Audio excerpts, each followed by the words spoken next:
the first thing you have to understand with regards to trying to come to terms with the conception of the shadow is to understand the idea of persona. And persona is the you that you present when you want people to accept and like you. Often like. Let's say that you go to a party and you're trying to impress the people that are there and you're trying to get them to like you.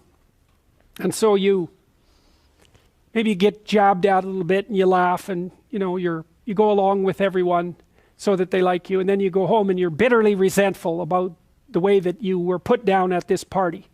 And that's going to make all sorts of aggressive, I wish I could have said, it's going to make all sorts of aggressive and vengeful thoughts sort of flash through your imagination. Well, the first part of the problem is that you were too much persona, right? You sacrificed yourself in some sense at the party so that people would like you. And in the second part, you're refusing to admit to the existence of those elements of you that would have actually protected you from doing that. So let's say you go home and you're all bitter and resentful and you have fantasies of revenge. I mean, that reveals to you the shadow part of you that's aggressive.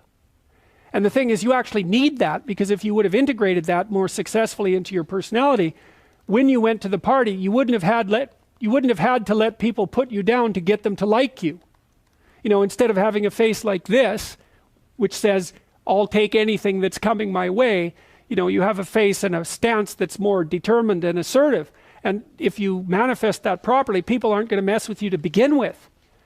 But you may have already adopted a morality that says, well, I have to be likable and I shouldn't do anything that causes any conflict and I shouldn't ever, hurt anybody's feelings. And so you're just to present yourself as a punching bag, and you think that makes you a good person, but it doesn't. And there's no integration of the shadow in that situation. So you see that at the end of the movie, when I mentioned this, when Simba climbs up the rock to take control of it, all the female lionesses bare their teeth and he roars. It's like that aggressiveness is integrated into him. And so resentment is a really good emotion for making contact with the shadow side, because if you're resentful about something, it basically reveals two things. It either means that you're immature and you should stop whining and get on with things. Someone's asked, this often happens with adolescents who are asked, say, by their mother to clean up their room. They get all resentful about it. It's like, shut up and clean up your room. It's not that much to ask.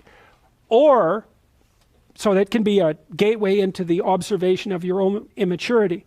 Or it's possible that you're resentful because people really have been poking at you too much and taking cheap shots at you and oppressing you.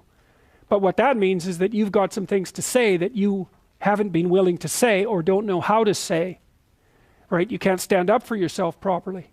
And in order to do that, you have to grow some teeth and be willing to use them.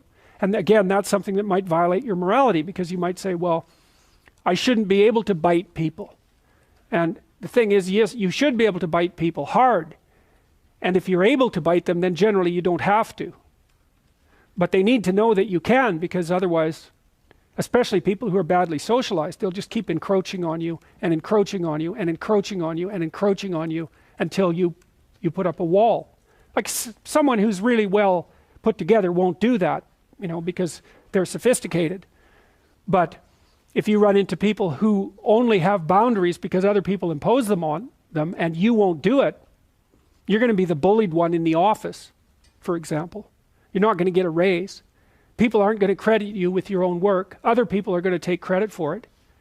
And you're going to go home angry because you're doing your best and you're trying to get along with everyone and nothing ever goes your way. Well, it's because you're a pushover. And you think that's good because you confuse harmlessness with morality. It's not right. Just because you can't do any damage doesn't mean you're moral. It just means you don't have the capability for mayhem. And that makes you a pushover. I mean, the Jungian stuff is very, very dark, It's very dark, because his notion of what constitutes a moral human being is much different from the typical view. He really thinks you get that horrible side of yourself integrated so it's up there where you can use it. Because otherwise you're dangerous. You can't say no to people, and you'll go along with the crowd. And then if the crowd does something particularly pathological, which it's liable to do, you won't be able to resist it. You won't have the strength of character. And so then you'll fall prey to crowd pathology. And it'll be because you're too agreeable with a, with a shadow resentful side that the crowd and its murderous intent is going to act out.